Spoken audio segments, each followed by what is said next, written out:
Hello hi welcome to BP live podcast. हमेशा की तरह आज भी खेल इज वेल के इस नए एपिसोड में हम आपके लिए लेकर आए हैं interesting, full of fun and knowledgeable podcast. खेल हमारे जीवन में बहुत महत्वपूर्ण रोल प्ले करता है। खेल हमें जीवन जीने की कला यानी आर्ट ऑफ लाइफ भी सिखाता है। इसीलिए हमारे जीवन में, स्कूल में, कॉलेज लाइफ में अगर आप देखें तो स्पोर्ट्स को एक अलग महत्वता दी जाती है। ये बात होनी भी चाहिए क्योंकि खेल से हमें शारीरिक लाभ, हमारे शरीर की फिटनेस, हेल्थ, ये सारी चीज़ें सही तो रहती हैं। इसके साथ ही हमारा मानसिक स्थिरता भी बहुत मजबूत होती है। इसका सबसे बड़ा एग्जाम्पल मैं आपको स्पोर्ट्स से जुड़ाई देता हूँ। हम सभी एम एस धोनी को जानते हैं, इंडियन क्रिकेट टीम के, मेंस क्रिकेट टीम के एक्स कैप्टन। फिलहाल उन्होंने 2019 के बाद रिटायरमेंट ले ली।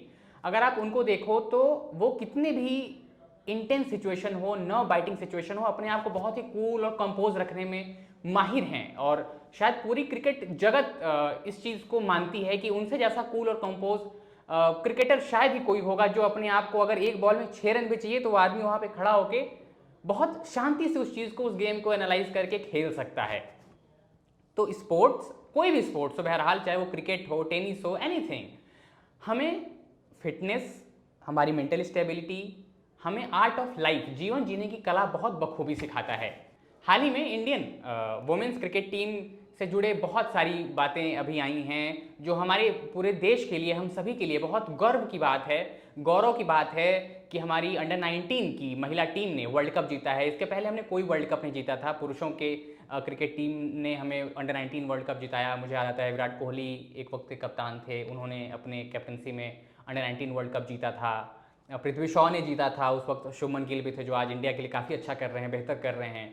तो लेकिन महिला क्रिकेट में अभी तक हमने अंडर 19 के उसमें कोई वर्ल्ड कप नहीं जीता था। हाल ही में अभी अंडर 19 क्रिकेट का वर्ल्ड कप हुआ और उसमें हमारी लड़कियों ने वर्ल्ड कप का खिताब अपने नाम किया और हमारे देश के लिए बहुत गौरव की बात है। और इसके साथ ही बहुत सारी चीज़ें चल रही हैं। अगर आप देखें, साउथ अफ्रीका में विश्व कप T20 वर्ल्ड कप भी चल रहा है। साथ ही वुमेन्स प्रीमियर लीग का ऑक्शन भी अभी हाल ही में पिछले कुछ दिनों हुआ है।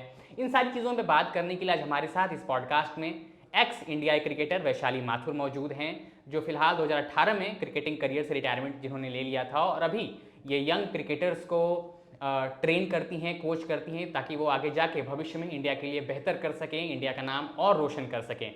तो सबसे पहले वैशाली, मैं आपका बहुत बहुत धन्यवाद करता हूँ कि आपने अपना बेशकीमती वक्त निकाला और आज आप हमारे साथ इस पॉडकास्ट में मौजूद हैं। उसके लिए thank you so much ma'am. Thank you sir, thank you मुझे यहाँ पे बुलाने के लिए, कॉल करने के लिए। I am very happy. बाकी सवालों पे आगे बढ़ने से पहले मैं सबसे पहले आपसे पूछना चाहूँगा, कैसा चल रहा है सारा कुछ क्रिकेट, और क्रिकेट का आपकी लाइफ में क्या इन्फ्लुएंस है, क्रिकेट से प्यार कब हुआ, अपने करियर के बारे में आप अगर कुछ ब्रीफ करें तो। मैं बहुत छोटी थी, मैं 5th स्टैंडर्ड में थी एंड मेरे पेरेंट्स ने मुझे बॉयज़ के साथ गली क्रिकेट खेलते हुए देखा एंड दे डिसाइड कि उन्होंने आपस में बात की होगी और उन्होंने मेरे को एक एकेडमी में स्टार्ट कराया। मेरा करियर वहाँ से स्टार्ट हुआ। मैंने वहाँ पे देखा कि मोस्टली बॉयज़ ही हैं and I was only girl there and मेरे बहुत लंबे बाल थे उस टाइम पे। देन आई डिसाइड कि सब मुझे ऐसे बोलते हैं कि बहुत लड़कियाँ क्रिकेट नहीं खेलती हैं। देन सेकंड डे मेरा था, मैंने अपने बाल कट कराए थे उस टाइम पे एंड मैंने बॉय कट करा लिया था। उसके बाद धीरे धीरे मेरे जो कोच जब आपके बाल बड़े थे तो आप छोटी धोनी लग रही होंगी उस वक्त। ये वैसे किस ईयर की बात है, कहाँ, किस जगह की बात है, ये आप? It's around 2008। 2008। तो वही मुझे लगता है 4 साल 5 साल पहले धोनी भी बड़े बालों में लेके पाकिस्तान पहुंचे हुए थे, है ना? हाँ, उस वक्त आप तो तुम छोटी धोनी लग रही होंगी उसमें। राइट। तो ये कहाँ, ये दिल्ली में ही आपने ये सारी चीज़ों में शुरुआत हुई आपकी? आप जी। Born and bottom in Delhi only? Yes. किस एकेडमी में आप शुरू में गए थे? आपने नाम सुना होगा वीरेंद्र सहवाग, उनके कोच AN शर्मा सर, उनके अंडर में मैंने किया था उस टाइम पे। और उनका स्टार्टिंग मेरे को बैट पकड़ना और उसके बाद उन्होंने मेरे को जब तक मैंने रिटायरमेंट नहीं ली थी, सिर्फ मेरे पास एक ही कोच थे, AN शर्मा सर। शुरू से लेके लास्ट तक आप एक ही गुरु के अंडर आपने जी। पूरी अपनी क्रिकेट की शिक्षा ग्रहण की है। बिल्कुल। तो जब आप शुरू में, मतलब पेरेंट्स ने ऑब्वियसली सपोर्ट करा, आप जब शुरू में एकेडमी में गए तो वो होता है ना एक समाज में कि 4 लोग क्या कहेंगे, लड़की पढ़ नहीं रही है, या वो चैलेंजेस फेस करने के लिए, हालांकि वो 4 लोग कभी मिलते नहीं है हमारे जीवन में लेकिन उनका एक परसेप्शन बन जाता है समाज में कि यार, और वैसे भी बैक टू 2010 उस वक्त टाइम पे इतनी ज़्यादा फ्रीडम नहीं थी। तो उस वक्त एक लीग से हट के क्रिकेट के लिए जाना, पढ़ाई को थोड़ा सा, मतलब ऑब्वियसली पढ़ाई आपने करी होगी उस वक्त, साथ साथ चल रहा होगा, लेकिन क्रिकेट को एज अ करियर देखना बैक इन 2008-9 जब आप इतनी छोटे थे, अभी आगे बहुत कुछ करना था, कितना प्रेशर था आपके ऊपर या पेरेंट्स के ऊपर? कितना सोचा था आपने कभी? मेरे ऊपर मैं कहूँगी कि मेरे ऊपर था प्रेशर, बट उतना नहीं था क्योंकि मेरे पेरेंट्स मुझे सपोर्ट कर रहे थे। सपोर्ट एक बहुत बड़ा। हाँ। हाँ। और उसके बाद कोई भी साइड नेबर्स या कोई भी कुछ कहता था तो वो सबसे पहले अपने पास ही रख लेते थे, कुछ चीज़ें मेरे तक आती थी। एंड उसके एक बाद शील्ड बन के वो आपके सामने खड़े थे कि Right. भाई मेरी बेटी पे कुछ नहीं आना चाहिए, वो जो कर रही है उसको करने दे। यस। और उसके बाद मेरे को भी सुनने को आता था कि नहीं, मेरे पेरेंट्स को ऐसा बोला जा रहा है कि लड़के क्रिकेट नहीं खेलती हैं, आप अकेले लड़की को बाहर भेज रहे हो, सही नहीं है, कुछ मिस हैपनिंग या कुछ हो जाए। तो मेरे पेरेंट्स ने मुझ पे भरोसा था, तो इसलिए उन्होंने मुझे अकेले भी बाहर भेजा, ट्रैवल भी कराया, सब कुछ किया मैंने। बट जब मैंने मॉडर्न स्कूल में एंट्री ली, मैंने वहाँ पे एडमिशन लिया, तो उस टाइम पे वही लोग, थोड़ा सा प्रेशर था उनका हम पे, बट थोड़ा सा कम हो गया था उस टाइम पे कि क्योंकि मैं दिल्ली में नॉर्थ ईस्ट की साइड से आती हूँ और वहाँ से फिर मेरे को सेंट्रल ऑफ द सीपी आना पड़ता था अकेले उस टाइम पे। तो उनको लगा कि ठीक है, अब ये चीज़ें रेगुलर हो गई हैं लोगों के लिए, तो इसलिए उन्होंने बोलना भी बंद कर दिया। सबसे पहला बैट कौन सा था आपका? कुकापुरा। मतलब कुकाबरा, जो डिविलियर्स जो अपने करियर में लेके खेलते थे। राइट। राइट।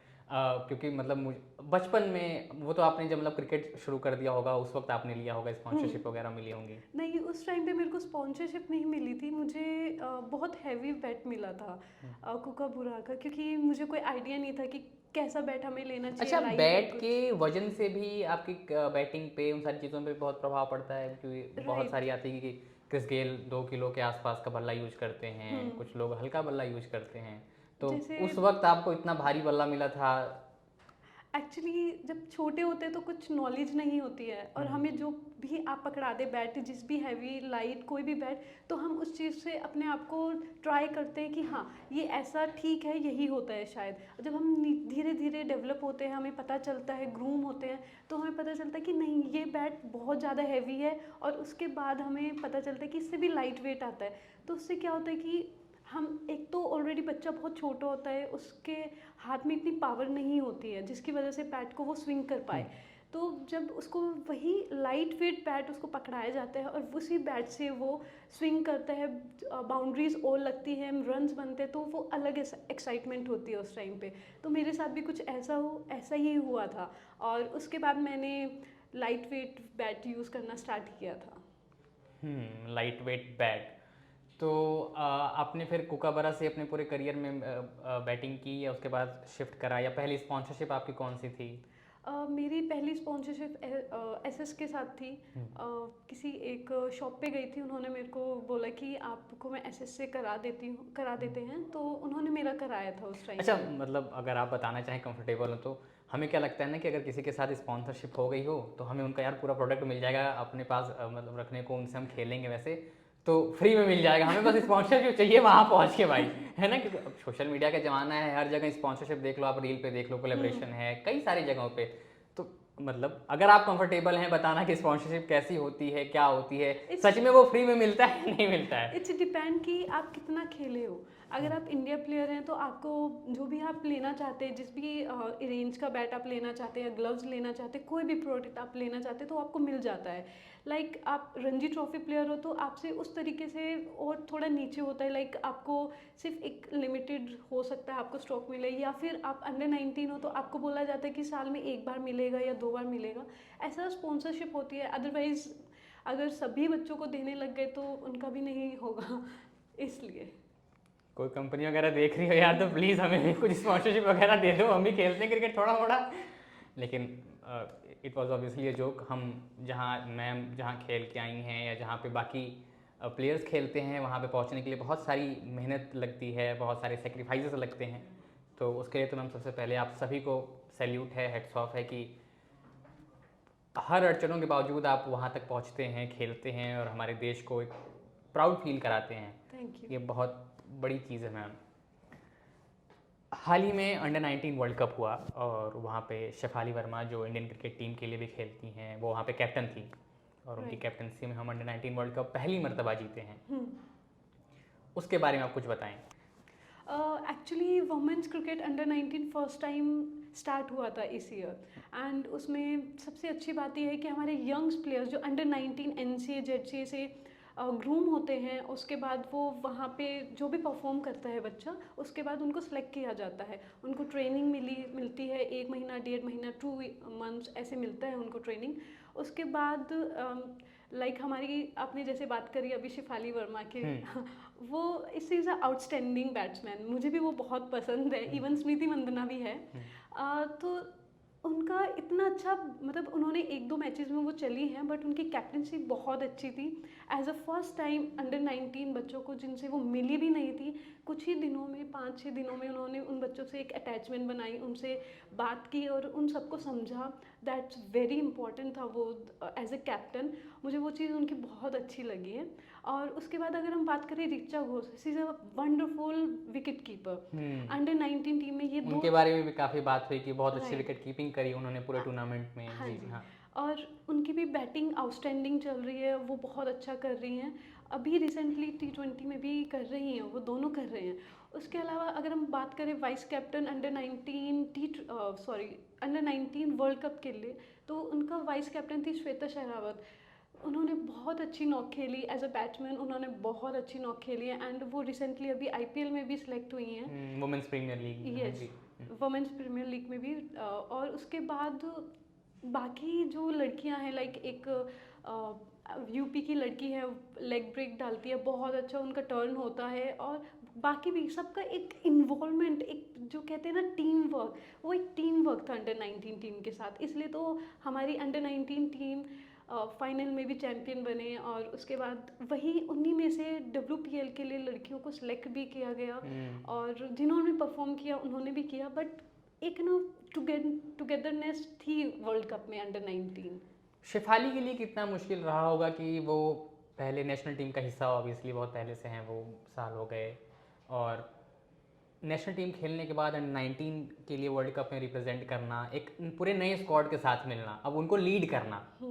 चलो नया स्क्वाड मिला, क्योंकि टीम में अगर आप किसी टीम के साथ जा रहे हो तो टीम कोलैबोरेशन बहुत महत्वपूर्ण हिस्सा माना जाता है कि सारी भाई टीम स्पिरिट के साथ खेलें, सबके साथ आपकी बॉन्डिंग अच्छी होनी चाहिए। अगर आप कोई बैट्समैन है, अगर बॉन्डिंग अच्छी नहीं होगी तो रनिंग बिटवीन द विकेट्स आपकी ऑब्वियसली हैम्पर होगी, ग्राउंड पे फील्डिंग वगैरह में, सारी चीज़ों में। तो शिफाली के लिए ये कितना मुश्किल था कि मेन टीम से आके अंडर 19 को लीड करना, ऑब्वियसली ये भी मेन टीम है, लेकिन एक अपर टीम से आके आपको यहाँ पे पूरा लीड करनी है टीम को, सबको कोलैबोरेशन में लाना और उसको जाके वहाँ लीड करना। पहली बार वर्ल्ड कप में, वर्ल्ड कप जैसे टूर्नामेंट पे, लेवल पे, जहाँ बड़ी बड़ी टीमें को हमने देखा है धाराशाही होते हुए, अगर उनकी टीम प्रिपेयर्ड नहीं है या थोड़ा वो बैड फेज से गुजर रहे हैं तो वर्ल्ड कप उनका अच्छा नहीं गुजरता। शिफाली के अगर आप पॉइंट ऑफ व्यू से देखें तो कितना मुश्किल था? एज ए मैं अंडर 19 में 23 में मैं भी कैप्टन रही हूँ। उसमें अगर मैं उसके अकॉर्डिंग देखूँ तो बहुत अच्छा, आपने अंडर 23 को आपने लीड करा है, कैप्टन थे आप वहाँ पे? दिल्ली टीम को।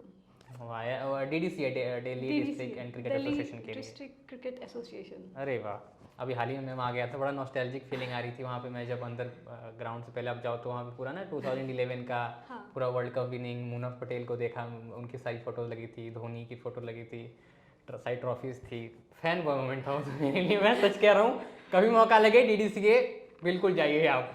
हाँ, तो बिल्कुल आना आप। यही है कि जैसे कि शिफाली वर्मा हैं, उनको लाइक वो अभी से वर्ल्ड कप आने से पहले, अंडर 19 वर्ल्ड कप टीम को ज्वाइन करने से पहले वो ऑलरेडी वुमेन टीम को ज्वाइन कर रही थी, वहाँ पे मैचेस खेल रही थी वो। उसके बाद ऋचा घोष ने भी, उन दोनों ने साथ में ही T20 वर्ल्ड कप में अंडर 19 उसमें दोनों ने साथ में ज्वाइन किया। बट कहीं ना वो दोनों बहुत लेट आए थे ज्वाइन करने के लिए। और उसके बाद एक एक्सपीरियंस प्लेयर है दोनों, और सबसे बड़ी शिफाली वर्मा जो एक्सपीरियंस प्लेयर है, ऑलरेडी वुमेन टीम के साथ खेल चुकी है, सीनियर टीम के साथ, तो उनको एक्सपीरियंस है। She know how to handle the situations. Like अगर वो किसी बच्चे के साथ बैटिंग करती है, opener 1 down, 2nd down, 3rd down, किसी के भी साथ, तो एक बार उसके साथ बैटिंग करने के बाद समझ आ जाता था कि हमें अपनी रनिंग स्पीड कितनी रखनी है और कैसे कॉल करनी है, उसको कैसे समझाना है। 1-2 बार करने से हो जाता है वो, क्योंकि एक्सपीरियंस प्लेयर, तभी तो उनको एक्सपीरियंस प्लेयर बोला जाता है। बिल्कुल सही बात है। और अगर हम बात करें कैप्टनसी की और in the field during the fielding time, तो जब उन्होंने कुछ 1-2 मैचेस खेले होंगे या उनको वार्म अप के लिए कोई मैच खिलाया गया होगा किसी भी टीम के साथ, या किसी ऐसे ही नॉर्मल प्रैक्टिस मैच खेले होंगे या प्रैक्टिस की होगी, तो उस टाइम पे किसी भी प्लेयर को जज करना बहुत इजी होता है कैप्टन के लिए कि कहाँ पे किस प्लेयर को कहाँ यूज़ कर सकते हैं। इवन ड्यूरिंग द प्रैक्टिस भी हम उनको जज कर सकते हैं कि कुछ बच्चे होते हैं कि वो बाउंड्री हैंड से बहुत अच्छा थ्रो मारते हैं, बट उनको अगर हम बाउंड्री पे ही रखें तो ज़्यादा बेनिफिट मिलेगा। और कुछ सेकंड होता है कि वो अगर 30 यार्ड के अंदर से थ्रो मारेंगे तो उनका बहुत तेज़ थ्रो आता है बट बाउंड्री से नहीं आ पाता है, तो उस तरीके से यूज़ भी करना होता है हमें। बाउंड्री की थ्रो की आपने बात की तो मुझे 2015 वर्ल्ड कप याद आता है। वहाँ पे इंडिया वर्सेस साउथ अफ्रीका का मैच था, उमेश यादव थे और डिविलियर्स बैटिंग कर रहे थे। मुझे इसलिए याद आता है क्योंकि वो बड़ा नर्व बाइटिंग मैच था 2015, जहाँ पे हम सेमीफाइनल ऑस्ट्रेलिया से हार गए थे। तो मतलब मैंने जितना क्रिकेट खेला है, जितने लोगों को मैं जानता हूँ, मैंने सुना कि बाउंड्री पे हमेशा कोशिश की जाती है कि बॉलर्स जो होते हैं वो फील्डिंग करते हैं, क्योंकि उनका आर्म बहुत स्ट्रांग होता है, राइट। ताकि उससे उनको पेस जनरेट हो सकती है, तो बहुत जल्दी वो थ्रो कर सकते हैं। तो इस बात को मतलब इस बात में कितनी सच्चाई है कि बॉलर्स को बाउंड्री पर रखा जाता है क्योंकि ये arm generation, pace generation, arm का स्ट्रांग मोस्टली होना। हमने देखा होगा कि बॉलर्स ही हाँ, बाउंड्री आप लाइन पे पावर खड़े प्ले होते में हैं देखो तो मोस्टली। हाँ, हमेशा मैंने देखा है थर्ड मैन या इधर बॉलर्स ही रहते हैं बॉल ओवर मोस्टली करने वही के रहते हैं क्योंकि बाद। उनके आर्म में बहुत पावर पावर होती है। होती इवन है मीडियम जी। पेसर सबसे बेस्ट होते हैं और बैट्समैन भी होते हैं उसके बाद, बट कहीं ना कहीं ना हमें पावर चाहिए होती है क्योंकि क्रिकेट एक टेक्निकल गेम है। अगर हम बैटिंग करें वो भी टेक्निकली होती है, फ्रंट फुट खेलो, बैक फुट खेलो, ड्राइव भी टेक्निकली होता है, तो थ्रो भी हमारा टेक्निकली होता है। अगर हमने थ्रो टेक्निक की वजह उससे नहीं खेला या तुम थ्रो नहीं किया तो कहीं भी इंजरी हो सकती है। तो हमें पहले इसलिए सिखाया जाता है थ्रो कि कैसे थ्रो हमें करना है। शेफाली वर्मा मेरी तो फेवरेट प्लेयर हैं, नो डाउट, क्योंकि जब मैं उनको देखता हूँ, जब वीरेंद्र सहवाग सर खेल रहे थे तो उस वक्त तो ऑब्वियसली हम मतलब हमारी एज काफ़ी कम थी, हम उस वक्त क्रिकेट देखते तो उतना टेक्निकली साउंड भी नहीं थे क्रिकेट के बारे में, हर चीज़ के बारे में। लेकिन एक चीज़ थी कि ऑब्वियसली पाकिस्तान का उनका दौरा, मुल्तान का सुल्तान कहा जाता है उन्हें, और उनका अटैकिंग क्रिकेट की पहले ओवर से वो आए तो पहले ओवर में चौका मार दें। मैं हाल ही में अभी कुछ दिन पहले शेफाली की वीडियो देख रहा था, इंग्लैंड के साथ उनका कोई मैच चल रहा था, उनको एक किसी प्लेयर ने स्लेज करा एंड नेक्स्ट ओवर उन्होंने उनको चौकों पे चौके मारे। और उनकी आदत भी है, उनकी बैटिंग स्टाइल भी है कि वो अटैक करती हैं शुरू से पहले ओवर से। तो उनके क्रिकेटिंग स्टाइल, उनके बैटिंग स्टाइल पे अगर आप कुछ बताना चाहें। मुझे उनका क्रिकेट बैटिंग स्टाइल ना बहुत अच्छा लगता है सीरियसली। वो एक बार उनकी एक चीज़ मुझे बहुत अच्छी लगती है, जैसे वो कुछ सोच लेती है कि मुझे ये करना है तो वो करती हैं। आई डोंट नो वो चाहे कैसे भी करे बट करती हैं। टेम्परामेंट उनका वो एकदम बहुत परफेक्ट है। हाँ, परफेक्ट है वो। हाँ। और लाइक जैसे अभी आपने उसकी बात बताई कि उन्होंने फोर्स किए थे उनको, तो उन उसमें क्या है कि वो जल्दी से ना टेम्परामेंट ख़त्म नहीं करती, अपना लूज़ नहीं करती है। उसमें क्या होता है कि वो उस बॉल का वेट करती है एंड उसके बाद वो अपना शॉट डेवलप करती है कि हाँ मुझे कहाँ मारना है एक्यूरेसी के हिसाब से वो। और उनमें पावर, आउटस्टैंडिंग पावर लगती है मुझे उसमें, क्योंकि वो खड़े खड़े छक्के मार देती है स्ट्रेट। वो बहुत अच्छा लगता है मुझे। स्लेजिंग दिमाग के साथ कितना बड़ा खेल होता है स्लेजिंग क्रिकेट में? कहीं तो बहुत बड़ा भी हो सकता है और कहीं तो नहीं भी हो सकता है, क्योंकि इट्स डिपेंड कि हर इंसान अलग तरीके से बिहेव करता है। तो उसमें क्या होता है कि कुछ प्लेयर्स होते हैं जिनको स्लेजिंग करेंगे तो वो अपना टेम्परामेंट जल्दी खो देते हैं, और कुछ होते हैं कि जिसको करते हैं उनको पता है कि कोई फ़र्क नहीं पड़ रहा, कोई दिक्कत नहीं है, हम यही खेलेंगे जो हम खेल रहे हैं। तो इट्स डिपेंड टू प्लेयर। लेकिन शेफाली वर्मा में ऐसा नहीं है, वो बहुत ही बेटर और बहुत अच्छी प्लेयर हैं, तो उनको स्लेजिंग से कोई फ़र्क नहीं पड़ता है। अभी आपने बोला कि एनसीए में जब प्लेयर्स ग्रूम होते हैं, क्रिकेट और NCA, national cricket academy Bangalore है शायद उसका, हाँ जी। क्रिकेट और एनसीए क्या रिलेशन है? नेशनल क्रिकेट अकेडमी वहीं पे सारे योयो टेस्ट वगैरह हर चीज़ होती है, रिहेबिलिटेशन सेंटर प्लेयर्स का वहीं पे है, जहाँ पे इंजरी के बाद वो अपने आप को ट्रेन करते हैं, सारी चीज़ें करते हैं। तो नेशनल क्रिकेट अकेडमी का हमारी टीम, चाहे वुमेंस क्रिकेट हो, मेंस क्रिकेट हो, उसके लिए क्या रोल प्ले करती है एनसीए? लाइक हमारे जैसे कि कुछ प्लेयर्स होते हैं, इंटरनेशनल प्लेयर्स और डोमेस्टिक प्लेयर्स भी, it's not for the international, domestic players के लिए भी होता है ये। अगर किसी को इंजरी है तो वो उस इंजरी को देखते हैं, उसका ट्रीटमेंट करते हैं, उसको बेटर करते हैं वो। और वहाँ पे बहुत ही एक्सपीरियंस्ड हमारे स्टाफ होते हैं और वो उसको देखते हैं, उनके अंडर में रहते हैं। और किसी को अगर बॉलिंग करने में या किसी चीज़ में दिक्कत हो रही है, प्रॉब्लम है, तो वो उसमें भी उनका वर्क करते हैं। मतलब बेसिकली हम देखें तो वो हमारी फॉल्ट्स पे ज़्यादा वर्क करते हैं, हमारे ट्रीटमेंट्स करते हैं और हमारा जो ग्रूम एरिया है उसको और अच्छे से डेवलप करते हैं वो, कि जिससे कि इंडिया टीम और बेटर हो जाए। लाइक अभी आपने देखा होगा कि पहले बोलते थे कि इंग्लैंड ऑस्ट्रेलिया टीम बहुत ही ज़्यादा फिटनेस में आगे हैं, इंडिया टीम नहीं है। बट हम आजकल लास्ट 3-4 ईयर से हम बेटर कर रहे हैं फिटनेस में भी, तो वो बिकॉज ऑफ एनसीए।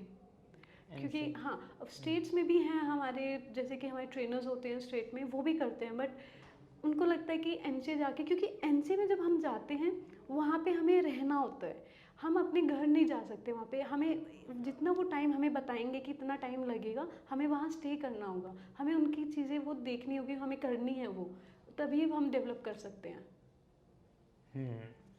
ये तो रही बात अंडर 19 वर्ल्ड कप की। अभी हाल ही में अपने दर्शकों को बता दूं कि अगर ऑब्वियसली आपको पता होगा, लेकिन अगर किसी को नहीं पता तो अंडर 19 वर्ल्ड कप के बाद अभी हाल ही में साउथ अफ्रीका में वुमेंस T20 वर्ल्ड कप चल रहा है और वहाँ पे हमारी टीम अच्छा कर रही है। अभी 2 मैचेस हुए हैं, पहला पाकिस्तान के साथ, दूसरा वेस्ट इंडीज़ के साथ आई गेस।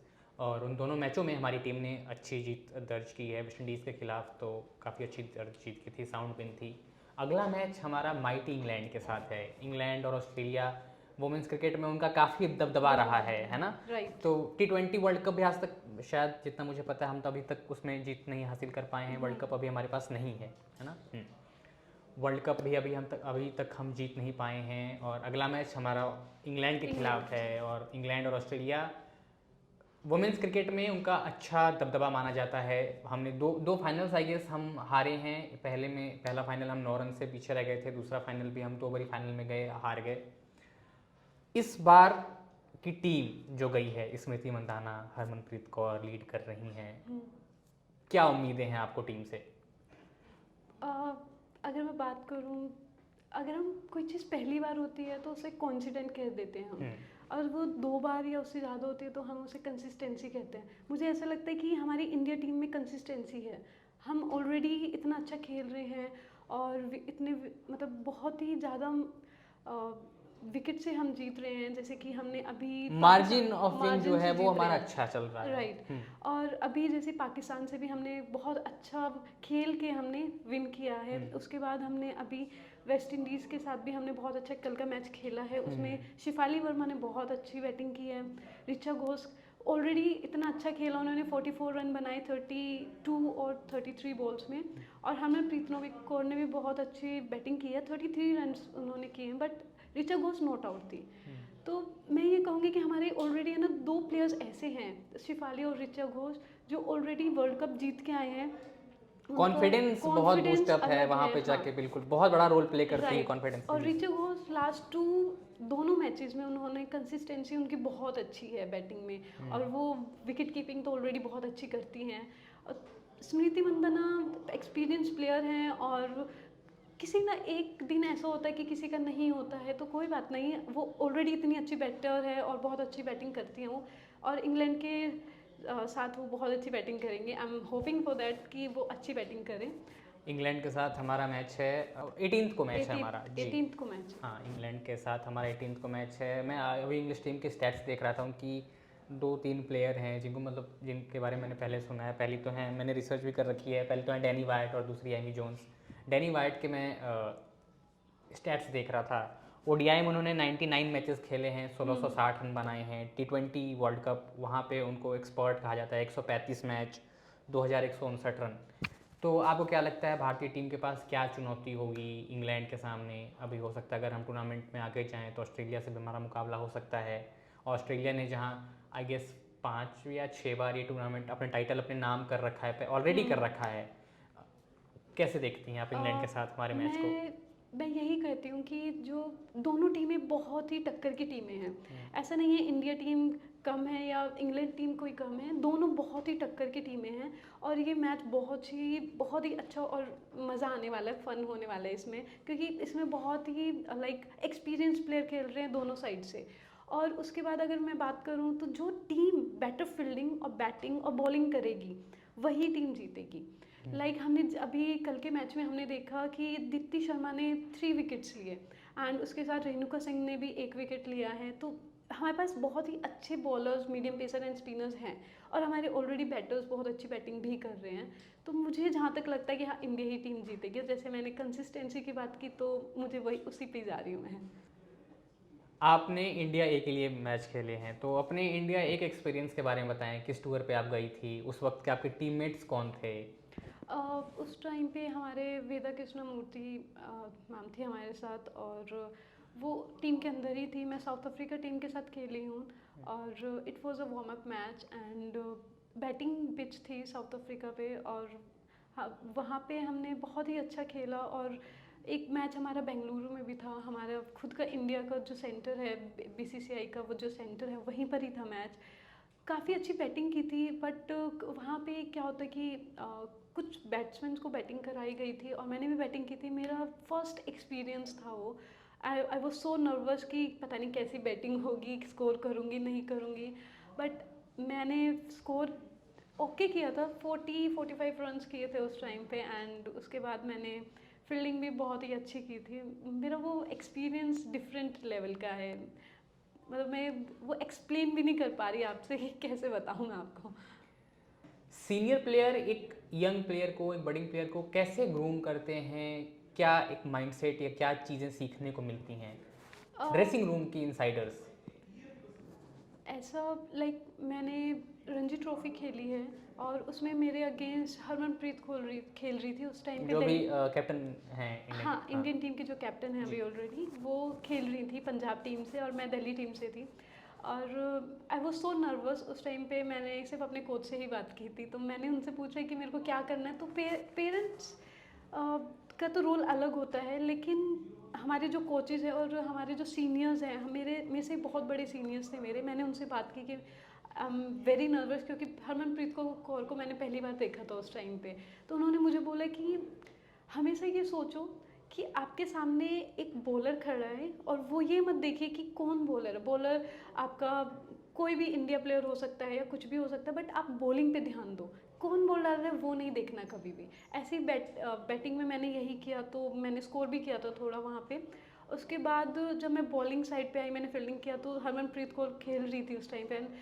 लिटरली वो 6 इतने उन्होंने लगाए थे, मैं बता नहीं सकती। I was in a boundary line और मैं ऐसे खड़े होकर देख रही थी उनको कि जा रही है भाई, जाने दे। एग्जैक्टली वो जा रही है, ऊपर से भी जा रही है वो। तो मुझे उनकी बैटिंग बहुत पसंद आई उस टाइम पे। तो मैंने उस दिन सोचा कि मुझे भी ऐसे ही खेलना है।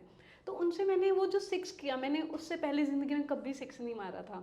मैंने वो 6 देख के मैंने उस दिन ठान लिया कि नहीं, मुझे 6 खेलना है। तो मैंने अपने सीनियर से पूछा, उन्होंने मेरे को थोड़ा सा बताया कि कैसे फोर्स लगता है, वो सब बताया। फिर मैंने एक 6 मारा, उसके बाद मैंने फिरोजपुर कोटला में तो वो मुझे बहुत अच्छा लगता है कि हाँ, ऐसे हमारे सीनियर्स हमें बताते हैं। अगर हम पूछेंगे नहीं तो वो बताएंगे भी नहीं।